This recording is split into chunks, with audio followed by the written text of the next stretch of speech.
nasci num meio operário, mas não num meio operário qualquer, de grandes empresas e de meios trabalhadores com alguma consciência política, onde o partido tinha uma grande influência, que não é um pouco para isso. A minha mãe tinha sido... A minha mãe era uma mulher muito revoltada e combativa, né? Tinha participado naqueles assaltos às mercearias no período da fome, né? Depois tornou-se operária tabaqueira, que também era uma classe extremamente combativa. Aliás, depois adiante contarei um episódio que me marcou, e portanto o meu irmão era do partido, não sabia, mas via-se que havia ali qualquer coisa, pois muito sem ser muita curiosidade, né? Portanto, nasci desse meio da atividade política, fui para a fábrica há 11 anos, né?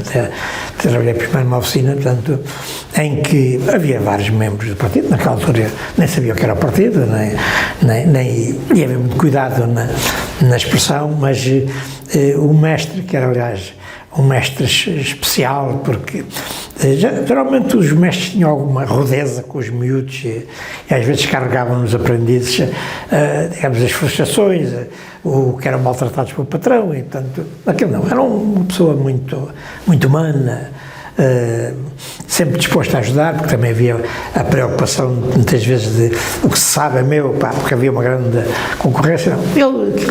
A preocupação dele era formar jovens, ajudar no plano profissional, mas também no plano político, né? De uma forma quase primária, mas muito eficaz, né?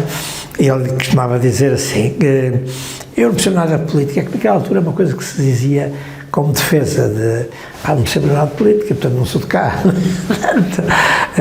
A minha política é o trabalho, que era uma forma de defesa, porque havia bufos, havia tudo isso. Mas ele começava sempre por dizer, não sei nada de política, não sei o que é o comunismo, mas se os capitalistas não gostam, é porque não é bom para eles. Se não é bom para eles, é capaz de ser bom para a gente. E esta coisa, parece um raciocínio primário, não é? Tem uma enorme capacidade para uma pessoa refletir, porque é uma evidência, porque é que os capitalistas não gostam. Ele não dizia que era bom, disse, se eles não gostam, para eles não é bom, de certeza, se não gostavam, não é? Para nós, pode ser que seja bom, não é? Então, isto tinha muitas destas, de pôr os miúdos a interrogar-se sobre as causas, mas não, portanto, depois eu era, ainda antes de ir para a fábrica, isso marcou-me até hoje praticamente, né? Porque os miúdos são muito acarinhados daquela altura nos bairros, portanto, as pessoas conheciam-se todas, quem casava, quem estava grávida, quem namorava, a vida toda dos bairros, toda a gente sabia, e trabalhavam todos, grande parte das mesmas fábricas, né? Portanto, havia ali um convívio que não é como hoje, as pessoas todas se conheciam, se ajudavam, etc. E eu estava à esquina, a minha rua, como já disse, era uma rua, de um lado era a fábrica Material Guerra, à frente era uma cortiça, na outra era um tanoriza, e havia uma grande fábrica de discos, naqueles discos para as cervejas e para as garrafas, e havia a grande fábrica, que era a tabaqueira, uma fábrica praticamente só de mulheres, onde a minha mãe trabalhou também, minha tia, portanto, eram operárias tabaqueiras, portanto, tinham a característica de serem mulheres com grande combatividade, tinham muita experiência de luta, os tabaqueiros tinham uma grande experiência, com a casa da voz operária, portanto, era uma classe, digamos, não no sentido político que a gente hoje lhe interpreta, mas tinham um sentido de classe, sabiam que eram exploradas e reagiam contra a explorada, porque isso faz a exploração, que isso faz toda a diferença. Há muita gente que acha que é explorada, mas não reage, não, portanto, é pobre, mas portanto, não reage. Portanto, não, eram trabalhadores, era um povo que sabia que eram, mas não se conformavam com isso, e lutavam.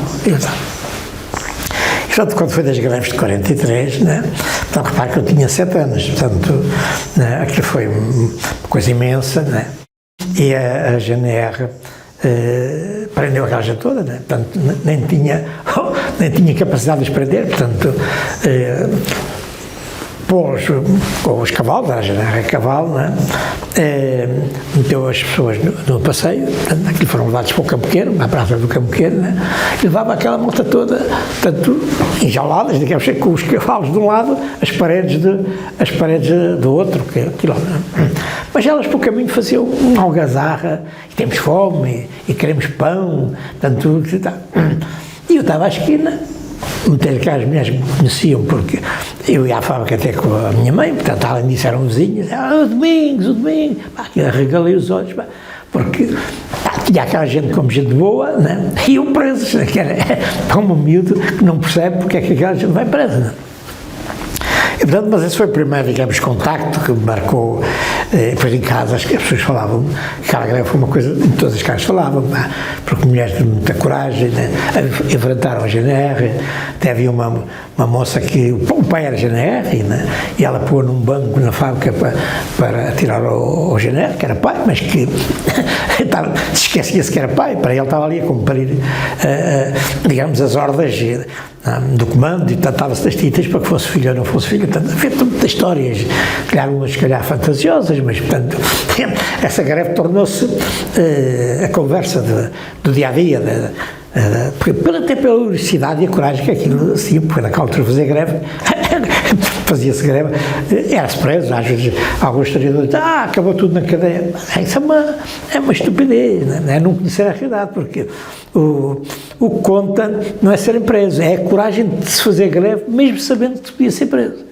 Esse é que é o problema, digamos, o significado, não é a conclusão que foram todos presos, né? O significado é de pessoas que não se conformavam com a realidade de exploração, de vida de miséria, e que arriscavam, mesmo sabendo que podiam ser presos.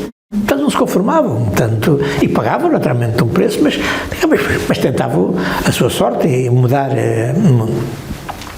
Depois, para ali fora, tanto quando foi já é um bocadinho mais crescido, em 49, quando foi do Norte de Matos, né? Portanto, no meu bairro, no Poço Bispo, criou-se uma grande comissão de apoio à candidatura do Norte, alguns deles, meu irmão, amigos da casa, digamos assim, né? E eu vi à rua, porque os miúdos iam logo de manhã à rua, e vi um grande grupo de pessoas aí do bairro, né? Com umas cadotas, com uns pincéis, com umas varas, que aquilo, os cartazes tinham que se pendurar muito, numa altura enorme, porque a GNR depois vinha a cavalo e com a baioneta, com a espada, ia arrancando os cartazes, portanto aquilo é preciso uma escada enorme e eu meti-me, fui também para aquilo, meti-me, né? Conhecia aquela gente toda, né? E os miúdos são sempre muito úteis, né? Para muitas coisas, e naquela altura para fazer recados os miúdos eram muito utilizados para os vizinhos e às vezes até bastante úteis, porque davam um tostãozito, meio tostão, né? E às vezes os pais iam ao bolso, quando chegava ao fim do dia, o que é que a gente tinha ganho durante o dia, porque era o único dinheiro que eu até me lembro, um dia de manhã ainda estava a fingir que dormia, a ver se safava os tostões que tinha no bolso, né? Não havia dinheiro os meus irmãos iam trabalhar, né? Não havia dinheiro para o elétrico, e foram lá todos acordar-me a ver quais eram os tostões, eu a ver se safava os tostões, né? Que eram precisos para o elétrico. Portanto, e passei a ir buscar a cola, pá, era feito por farmacêutico lá do bar, que era um democrata, né, um antifascista, e portanto eu ia buscar os baldes da cola. Portanto, os miúdos faziam tudo a correr, e eles não tinham tempo a perder, porque tinham que colar a cola. Quando acabou a cola, que era uma azinhaga, que agora já não existe, obviamente, né? Era na zona de uma grande fábrica de sabões, né? Depois adiante, porque essa fábrica para mim, digamos que vai ter um grande papel na minha vida, né? E eles acabou a cola e eu vim buscar, que não era bastante longe, da fábrica dos sabões, que é a Marvila, até o Poço Bispo à farmácia ainda são uns quilómetros, né? Mas aquilo fazia sempre tudo, os miúdos faziam tudo, lá vinha com o balde, né? E buscar a cola, né? Tanto o homem ia fazendo cola enquanto a casa não se gastava. E eu quando cheguei à azinhaga dos sabões, já não vi ninguém, pá. Fiquei com bola, pá. Ainda bem que não vi, porquê, pá? Porque a polícia ia atrás do grupo, né? E portanto quando eles chegaram a uma azinhaga encurralados, pá, espancaram aquela gente toda, levaram os cartazes, levaram os cadotes, levaram tudo. Portanto, não levaram a mim porque eu tinha de buscar a cola e foi a primeira, safei-me dessa altura. Depois, mais tarde, já bastante mais, já era do mundo juvenil, né? Porque eu depois fui para a fábrica, mudei de fábrica, né? Fui para a fábrica de material de guerra, onde havia uma organização da juventude, já não vai, portanto, e fui recrutado para o mundo juvenil e passei a atuar no mundo juvenil. Portanto, e éramos três, era à volta da meia-noite, né?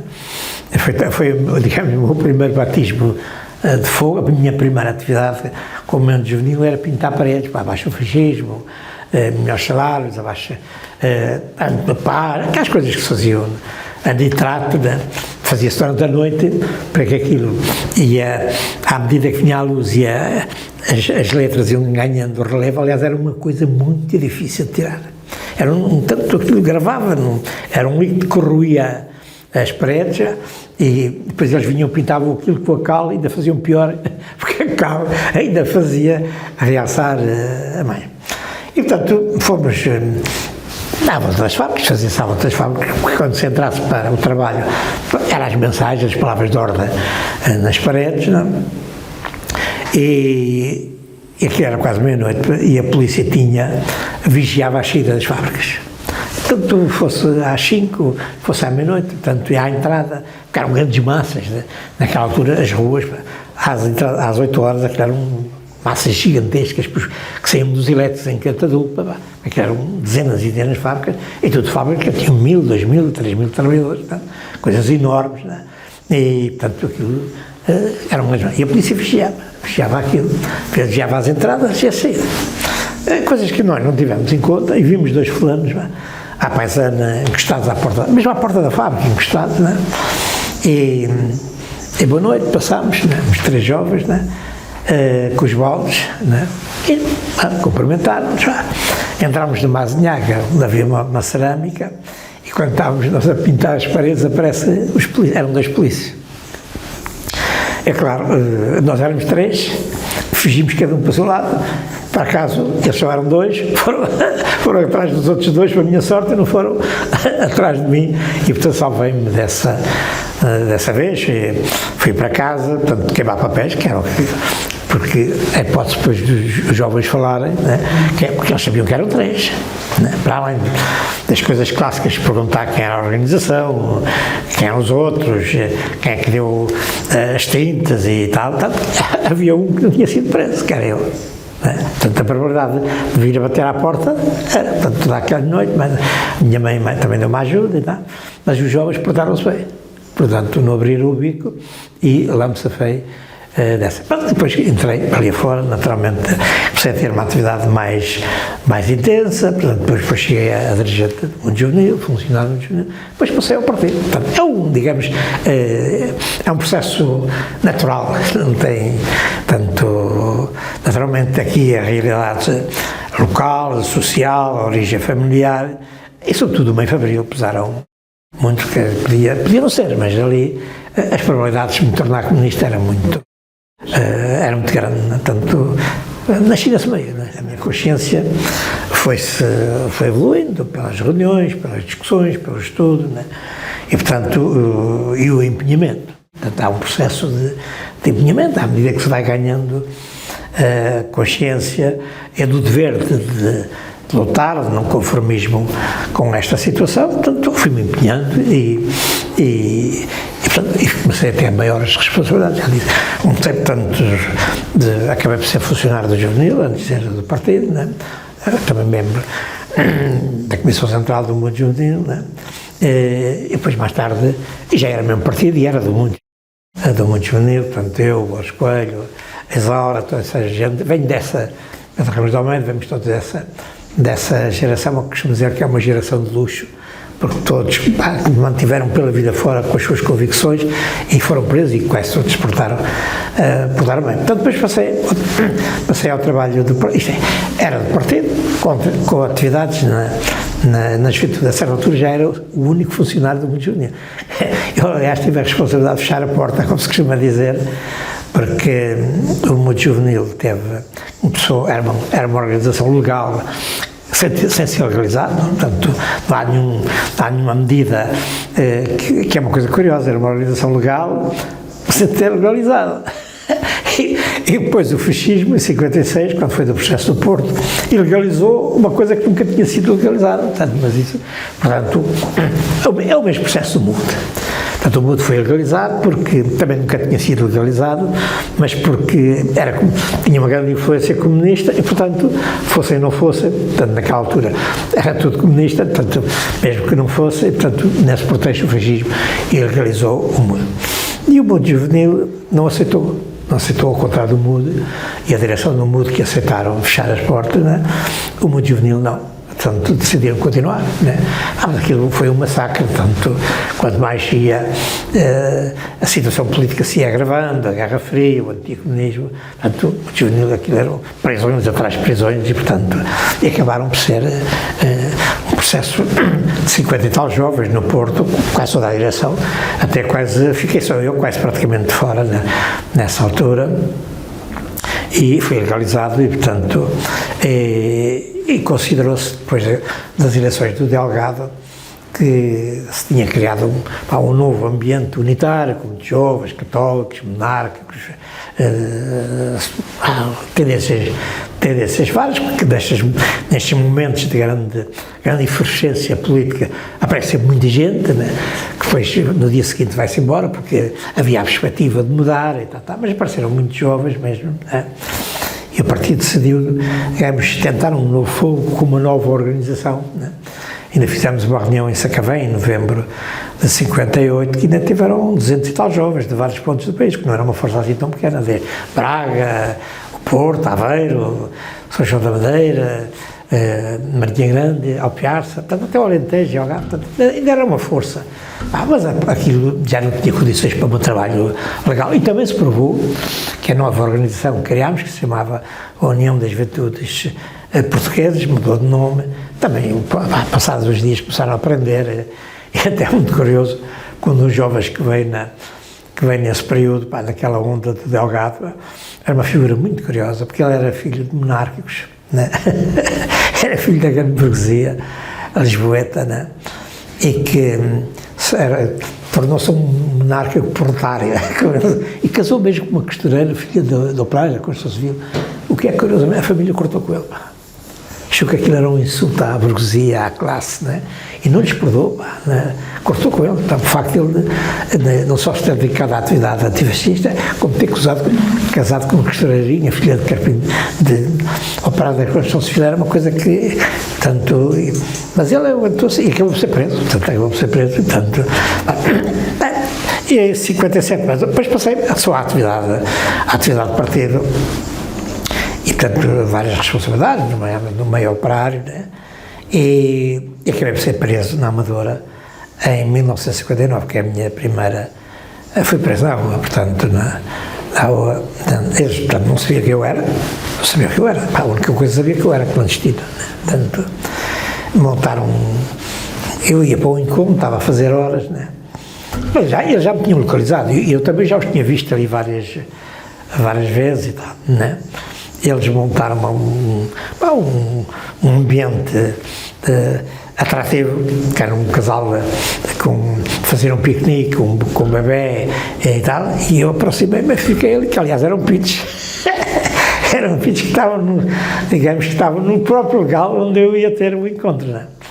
E depois apareceram mais dois e acabaram de prender na rua, mas eles não sabiam quem eu era. Tanto sabiam, a única coisa que sabiam é que eu era um clandestino e tal. E a primeira coisa que perguntaram é como é que me chamava, né? E eu, Moita Casco, né? Portanto, depois eles levaram-me para a Maria Cardoso, portanto, já estavam à minha espera, né? Portanto, já sabiam que me iam prender, podiam não ter falhado mesmo. Né? E aparece o inspetor e perguntou aos pitos quem é ele, né? Assim. E ele não diz, né? E ele perguntou-me o nome e eu, Moita Casco, né? Porque eu nunca lhes disse nem bom dia, nem boa tarde, nem nome, isso zero, da minha boca nem o nome. E a certa altura já sabia quem eu era, né? Portanto, já sabia o meu nome e tal, mas queriam sempre como é que você se chama, né? queriam ouvir da minha boca o nome, mas quando mais não fosse o nome, né? E até tenho uma história fabulosa na primeira prisão, porque havia um raio de um pido, pá, que meteu na cabeça que eu devia cumprimentar. Tanto que eu devia dizer bom dia, boa tarde, boa noite, que eles eram revezados de 4 em 4 horas. E ele chegava, à hora que chegasse, às 4 da manhã, às 8, boa noite, bom dia, boa tarde. Não. E eu, claro, não. E ele, você é um padamano, um mau criado, porque isto de cumprimentar é uma coisa de delicadeza elementar, comunista da merda, aquelas coisas todas. Tinha uma arreata de insultos. E o doutor já estava por aqui, e disse, não insista, eu jamais vou cumprimentar. Você não vai ouvir da minha boca, jamais, nem bom dia, nem boa tarde, não insista. Porque o homem, aí, todas aquelas 4 horas era um massacre, O homem meteu na cabeça que era o grande coroa de glória, os outros não tinham conseguido que lhe dissesse o nome, este pelo menos queria ouvir da minha boca. Bom, é uma obsessão completa. Até que um dia, metendo um sarilho enorme, naquelas imprudências que um jovem faz, né? Eu estava isolado lá nos curros, completamente isolado, caneta, não tinha jornais, não tinha notícias, não tinha visitas. E no dia 12 de agosto de 1959, o guarda trouxe a refeição, deixou, aquilo tinha 2 portas, lá os curros, deixou uma portinhola aberta, e eu pendurei-me nas grades e vi o homem a ler o século. Era uma coisa deste tipo, destas banquetas, e eu vi ele de costas para a sala, estava a ler o século, o jornal do século, e o jornal do século dizia à largura de toda a primeira página, assim, foguetão soviético a caminho da Lua, 12 de agosto de 1950. Mas o homem ouviu um restolho, virou-se, viu-me pendurado, viu que eu vi a notícia, ficou danado, abriu a porta. Tudo mentira, propaganda comunista. E ele disse, Sr. Guarda, isso é verdade, não é mentira. Não, propaganda dos comunistas, e tudo mentira. É mentira. Fico lá com isso e tal. Ninguém convenceu o homem que aquilo não fosse mentira, só podia ser propaganda.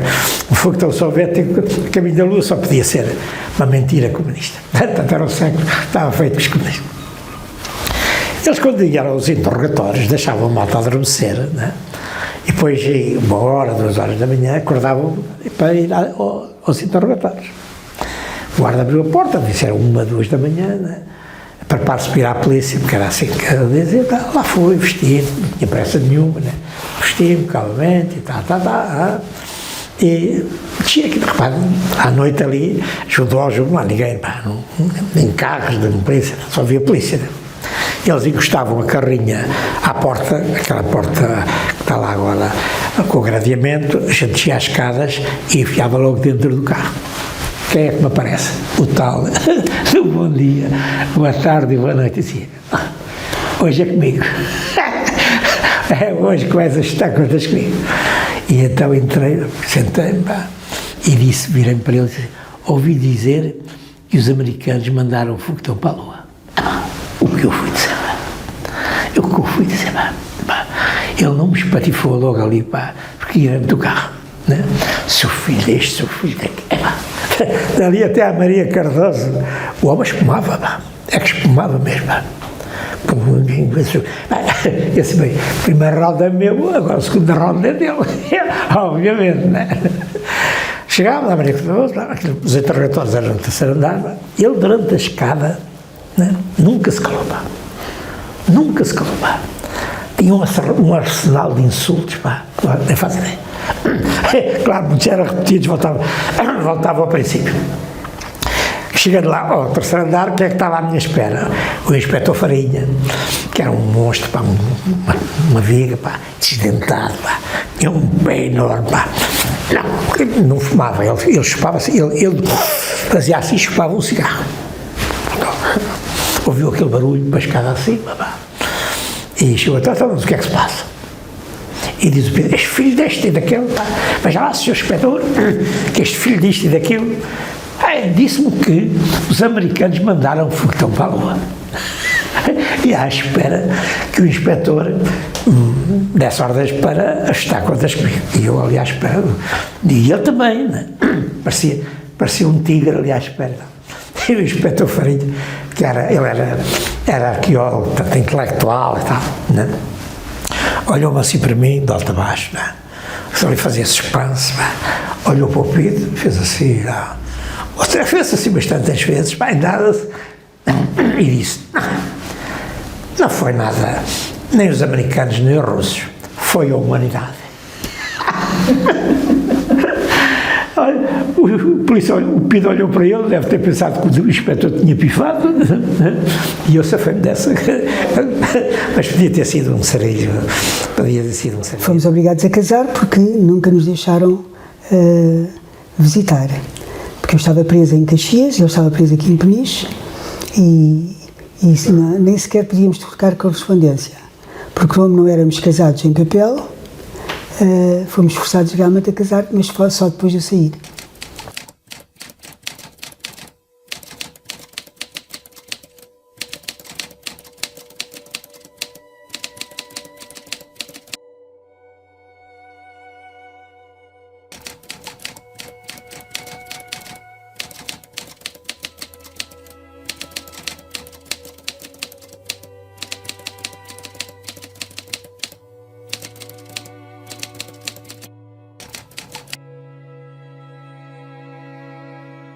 Eu entrei para ali com o guarda. Pois foi, com o guarda. Já cá estava dentro. Já cá estava? Aquilo a mulher leu coisa, e depois no fim fez aquelas coisas protocolares, né?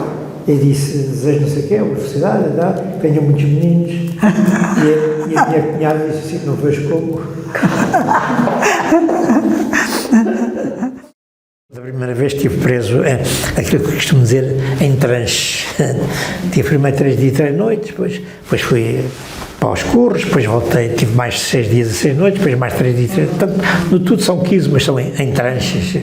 O máximo que tive na altura foram 6 dias e 6 noites, portanto, mas eu entrei logo, portanto, depois fui alternando com o jogo, com as gavetas, como se costuma dizer, e portanto, nesse período tive 4 ou 5 meses, ao governo no Aljube. Depois dali fui para Caxias, ao fim de 5 meses, ao governo. Depois de Caxias tive também, ainda hoje não sei porquê, fui castigado e vim parar aqui a Peniche estar julgado. Aliás, para esta cela, não, tivemos uns dias lá embaixo, quando depois da fuga, logo a seguir à fuga, portanto, a fuga foi em janeiro, nós viemos para aqui, 10 presos em fevereiro. Portanto, eles fizeram obras daqui, porque isto, não nas salas, mas ali nos gradeamentos que não existiam, duplicaram as portas, portanto a fragilidade deste piso não havia, o guarda estava em contato com os presos, portanto isso foi resolvido. Enquanto não se fizeram estas obras, né, eliminaram esta porta aqui, etc. E portanto vieram 10 presos, ocuparam, os 10 presos tinham fugido. E calhou-me a mim, né? Ainda hoje não sei, porque é que cá vim, portanto, estava numa visita, estava com a minha família, o guarda achou que eu estava a transmitir qualquer coisa, né? E também era um fascínio, né? Enorme, e portanto eu ainda protestei, né? Portanto, por insubordinação vim parar aqui a Peniche, portanto não estava julgado, né? Estive aqui quase um ano, nesta cela, precisamente, nesta cela. Depois tinha que ser julgado, fui para baixo, né? Eu era desertor, né? Portanto, o primeiro processo que foi elaborado tinha sido para pedido, né? Portanto, depois fui para Caxias para ser julgado, né?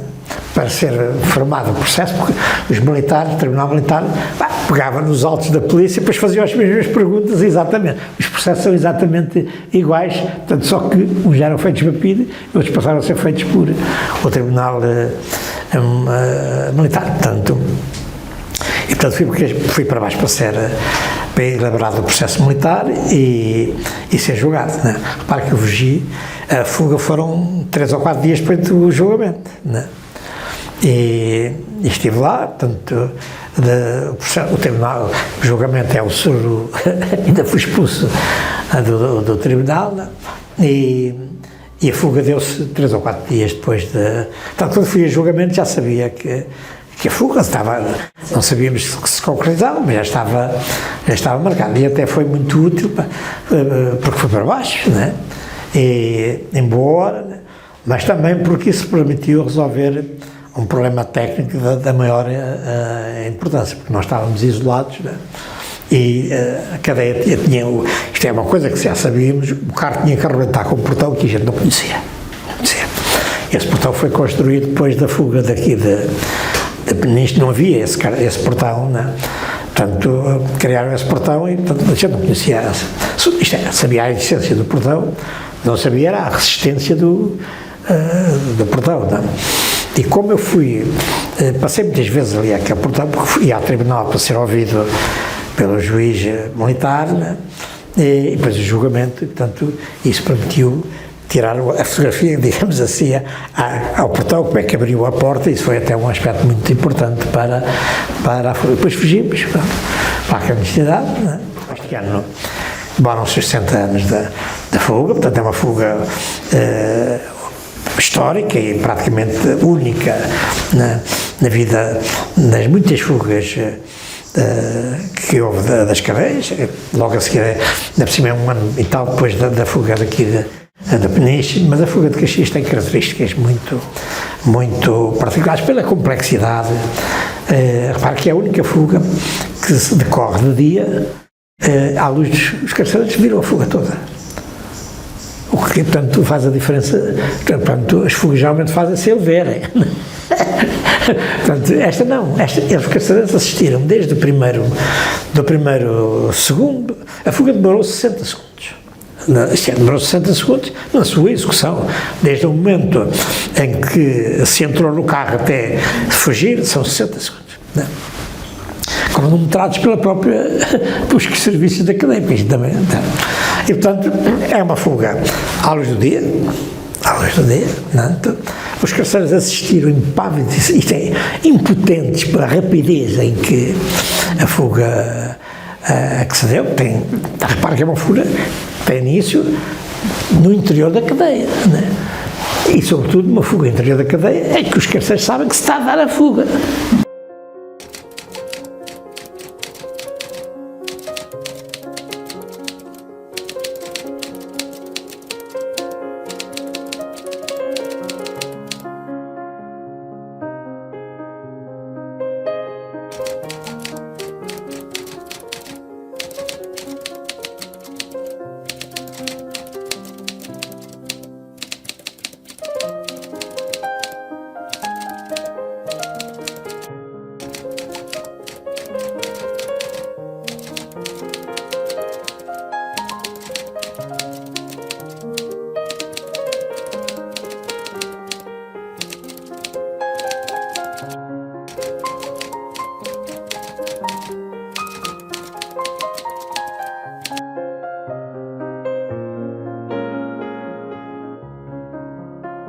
Quando o carro se aproximou do sítio onde a gente íamos fugir, nós não podíamos ir ter com o carro é que tinha que vir ter connosco, isso foi uma coisa que ficou logo assente. Há um camarada que se passou para o lado, entre aspas, para o lado da polícia, né? ganhou a confiança dos carcereiros, era o preso, a pessoa que mais confiança tinha da direção da cadeia, nem os guardas.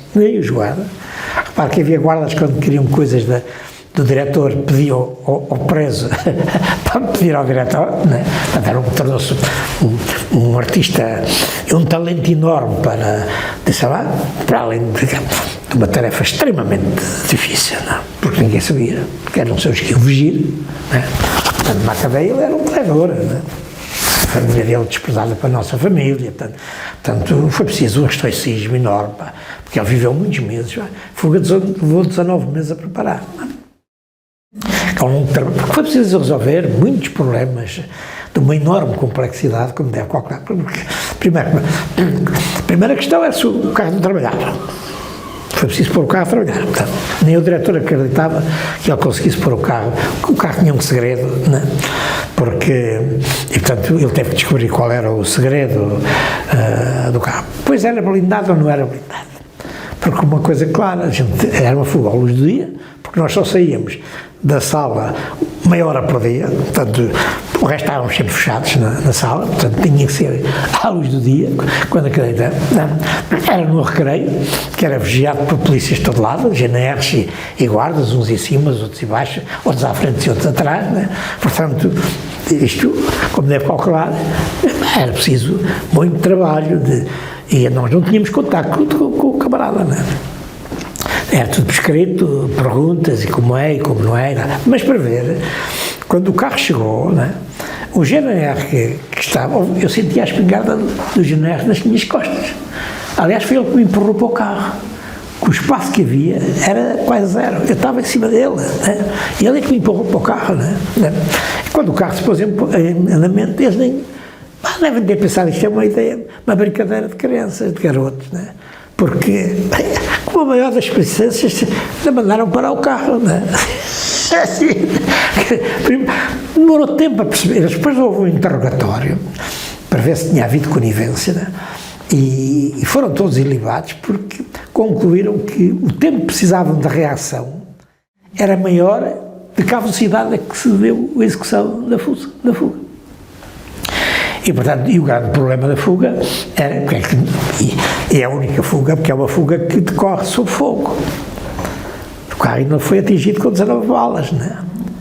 Portanto, é dia, é visto, é sob fogo, é uma fuga que decorre, e não é, e são carabinas, eram espingardas de guerra, não são digamos, pistolinhas, né? Portanto, tudo isso teve que ser ponderado, né? Vamos viver, não vamos viver, e havia até camaradas que achavam que íamos ser todos mortos, né? Portanto, isso exigiu discussão, porque a gente não queria morrer, a gente queria sair para continuar a luta, tanto isto tem tudo limites, né?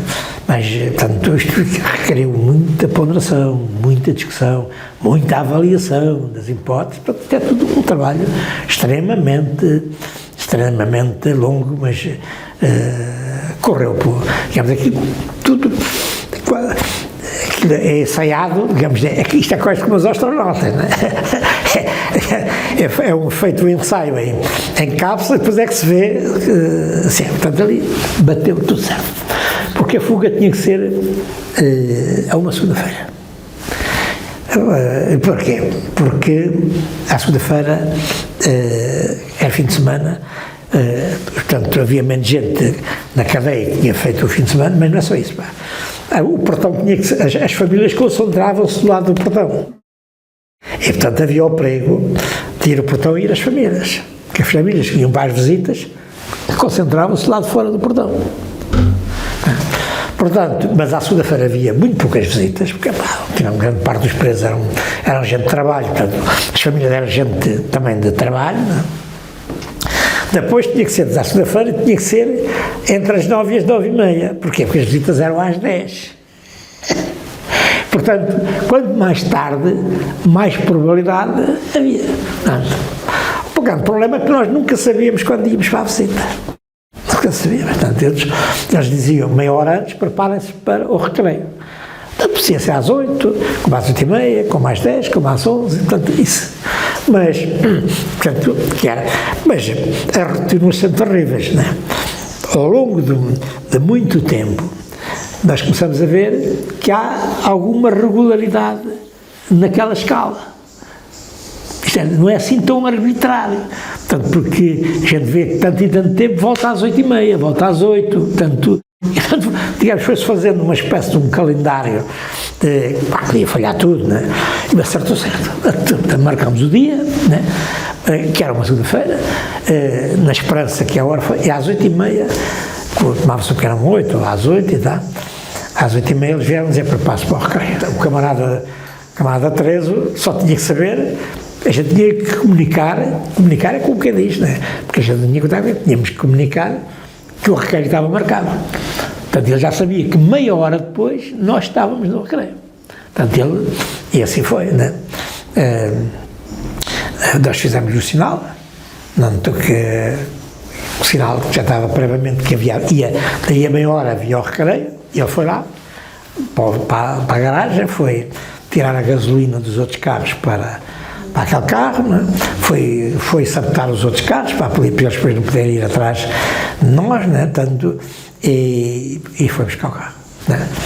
E eis um imprevisto, pá. E esse é que ninguém tinha previsto, pá. E podia ser o fim podia ter sido, portanto, esta ideia que é tudo matemático, mas esta é que estava imprevisto, felizmente. Nós começámos o recreio, né? Ele foi buscar o carro, né? E entretanto chegou a polícia. Porque a gente não o via, né? O carro era longe do sítio onde estava, ele tinha que percorrer uma parada, depois tinha que entrar para um túnel, e em vez do carro que a gente ia fugir, aparece o carro da polícia. Primeira conclusão, a fuga foi descoberta. No sítio onde a gente ia fugir, àquela hora, aparece um carro, uma brigada da polícia. E então começaram a querer correr connosco do recreio. Ora, se vocês soubessem que era a fuga, não reagiam assim, não é? Portanto, nós rapidamente percebemos que havia ali qualquer coisa que eles não, portanto, estavam ali, era por outra razão. Não é? Ora bem, tinha havido muitas prisões no Alentejo. E, portanto, a zona das casas-matas, aquelas celas subterrâneas, que eram eles estavam cheios de alentejanos. Portanto, eles iam buscar alentejanos para os interrogatórios. E, portanto, nós fizemos barulho e queremos recreio, e ainda o recreio não acabou. Então, chegámos a um compromisso, meteram-nos num buraco, né? Enquanto levavam os presos, né? E deram-nos o resto do recreio. Mas o 13 em boa hora, tinha visto o carro da polícia, não entrou, porque senão nem saímos nós, nem saía o carro do 13, nem a polícia, ficavam ali bloqueados. O 13 viu sair a polícia, lá vai. Só que aquele tempo tinha sido precioso, porque o 13 teve que interromper a operação do carro, né? E eles só nos deram o tempo que faltavam, 10 minutos, ou que era. Portanto, o 13 lá veio, aquilo, uma ansiedade. O carro nunca mais chegava, né? O carro ainda por cima tinha sido marcha atrás, porque o túnel era muito curto e não havia possibilidade de manobra, e além disso o carro tinha que estar a trabalhar, nem podia dar manobra, né? Porque se a polícia então é que nos matava todos ali, né? E só um grande condutor conseguia fazer, o carro era uma coisa enorme, né? O carro tem 5 metros e tal, né? E então, lá, ele meteu no carro de uma valeta, primeiro que saísse lá, o tempo a escoar-se, e o carro não saía. Foi o GNR e um outro rachado que o foi ajudar a tirar o carro. Lá chegou, quando o carro chegou, quando o Zé Magro gritou golo, que era um sinal para entrarmos no carro, né? Estava mesmo a acabar o recreio. Lá não temos o carro, ainda a porta aberta, né? Os GNRs completamente ataparvalhados, né? E lá pusemos em andamento. O GNR mandou parar o carro, o 13 mandou-lhe o guarda-lames, ele estatelou-se no chão, deixou cair a espingarda, né? Lá pegou na espingarda um tiroteio, que os que estavam nos morros também, tudo a esperar para o ar, né? Os da frente só haviam tiros, não sabiam por que era, né? Quando o carro apareceu, eles conheciam o carro. Portanto, era normal o carro. Nós íamos acachapados. Íamos assim em sardinha, portanto, éramos 6, 2 à frente. Íamos assim 6 uns em cima dos outros, né? Portanto, eles não nos viam. E o GNR que estava à porta, quando viu o carro, ainda se levantou para abrir a porta. Depois o carro vinha a uma velocidade tanto que ele percebeu, era esmagada, porque ali não havia alternativa. Ali não havia alternativa. Ou morríamos, não morri, ali não valia a pena. Não é? Ele percebeu que o carro vinha a uma enorme velocidade, desviou-se e lá foi o portão, fomos à nossa vida.